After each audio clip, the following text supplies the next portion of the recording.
Bismillahirrahmanirrahim. Mirasninki şartları.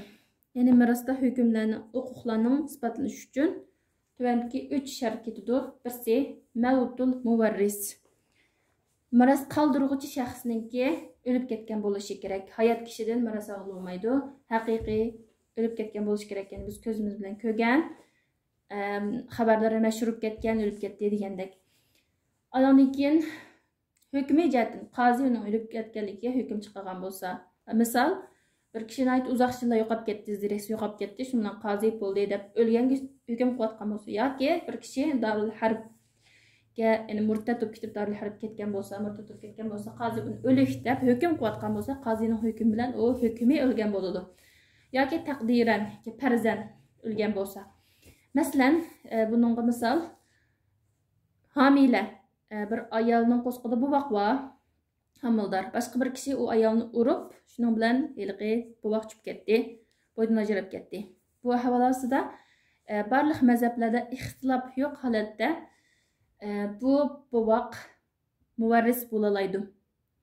Uni hayotda shu urush sababidan o'lib ketgan, uning diyetini urug' tuqqanlari miros ola oladi. Bu buvoqqa shariat bo'yicha çoğun bir adamның diyetininki ondan birden 20 yani 5 töge miras nima diyet keladi. Muşu diyetini mirasxo'rlari miras ola oladi. Bu asli hayotda bu vaqt o'lib ketdi deb taqdiran hayotda asli o'lib ketdi deb faraz qilib bu vaqtdan urug' tuqqanlari miras ola oladi. Ammo muşu bu vaqt o'zi başqalardan miras alamamdı deganda ixtilof bor. Jumhurlar miras alamaydi deb qaraydi. Masalan, bu vaqt homildor vaqtida dadisi tugab ketdi. Dadisi vafot bo'lib ketdi. Ondan keyin boshqalar u ayolni urib, bolasini tushiribdi. Bu ahvol ostida jumhurlar deydiki, u o'lik tug'ilganligi uchun miras alamaydi deb qaraydi. Ammo Hanafiy mazhabidagi olimlar bo'lsa, asli bu hayotda shu urush tufaylidan shu sababdan bo'ydan ajrab ketib, o'lik holatda tug'ilgan hisob bo'lib qoldi. Asli hayotda bu deb shunga u bu vaqtga uning oldida onasining qo'shiqdagi vaqtida o'lib ketgan shu dadisidan miros ola oladi. Masalan, bir qancha yil oldin o'lib ketgan bo'lishi mumkin. Dadisidan miros ola oladi maqsad. Hanafiy mazhabda, jumhurlarda miros olmaydi.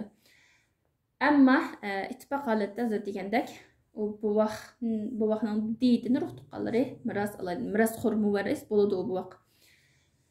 Ondan keyin ikkinchi shart hayotul varis. Mirasxo'rlar hayot bo'lishi kerak. Yaqarsanlar bo'ldi. Miras oldiganlar hayot bo'lishi kerak. Haqiqiy hayot bo'lishi kerak. Ma'vatgan, yashayotgan, biz ko'rayotgan, uning hayot ekanligi xabarlari mashhur degandek. Farzandchi desa homila. Uning homila misol keltiramiz.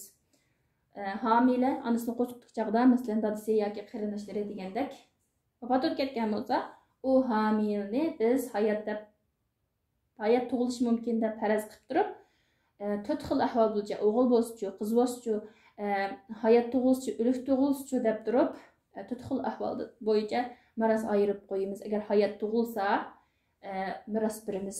Navbat o'lik tug'ilsa, miros bermaymiz. Hayot tug'ilsa, o'g'il bo'lsa, o'g'ilning o'lishi bo'yicha, qiz bo'lsa, qizning o'lishi bo'yicha shu mirosni beramiz tug'ilgandan keyin. Shu bu vaqt onasining qo'shiqidan chiqib tug'ilib, 1 minutdan keyin o'lib ketgan bo'lsa-mu, hayot tug'ilganga hisob bo'ladi. Chiqib ovoz chiqsa, yig'ilgan ovoz chiqsa, hayot ekanligi isbotlansa, undan keyin tug'ilib birdaniga o'lib ketgan bo'lsa-mu,